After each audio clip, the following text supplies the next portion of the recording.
My name's Michel. I'm 25 years old. I'm from Cronulla in Sydney, Southern Shire, and I have spinal muscular atrophy type 2.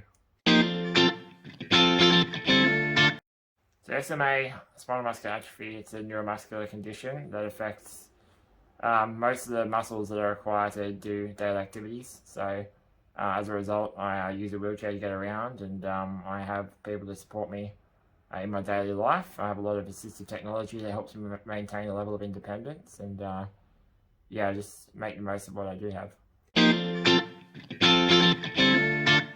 So boccia is a Paralympic sport, similar to bowls and pétanque.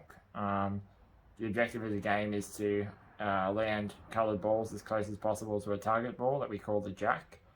It's a game played by people with the most severe forms of physical disability in the Paralympic movement, and it's been a Paralympic sport since 1984. So I think one of the really cool and unique things about boccia is that it's a sport that actually hasn't been modified in terms of it was never a sport for able-bodied people. It has suddenly been made into a sport for disabled people.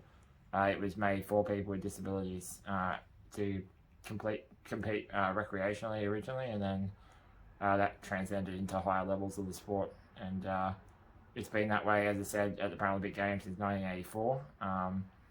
But yeah, it's very unique. It's one of only two Paralympic sports that don't have an Olympic counterpart, and I think that's something that I take a lot of pride in with the game. So I discovered boccia back in would have been 2000 and maybe late 2010, 2011 when I was 15 years old. I was at a recreational camp run by Muscular Dystrophy New South Wales, Cooler and Garter it was called, up at Narrabeen, Sydney Academy of Sport up at Narrabeen. And during one of the days of this camp, there was a demonstration of boccia being done by the coaches from Boccia New South Wales. I'd never actually seen the sport being played before. I'd vaguely heard about it, but I'd never played it or seen it played properly. And when I saw it play, I suddenly realised it was a sport that I could do, which was massive for me because I'd always been really a sport lover and keen on all sorts of sport throughout my childhood. Never been able to actually play a sport, so to finally find a sport that I could actually compete in and play, and I knew I could take it to the top level if I wanted to, was a special moment for me.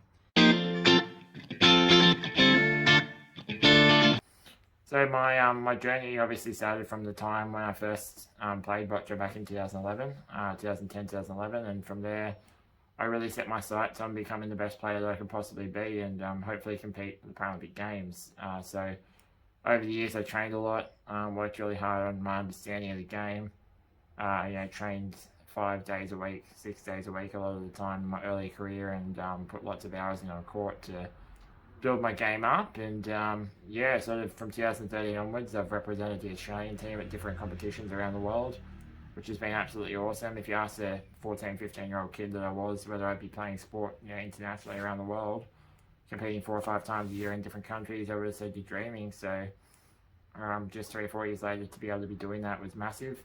And then in 2016, my dream of competing at the Paralympic Games came true when I was selected to compete at Rio rather, not Tokyo. Got Tokyo on the brain. When I was selected to compete in Rio for the Australian Paralympic team, becoming the first boccia player since 2000 to do so. So that was a massive moment, and I'm hoping to continue that on this year in Tokyo.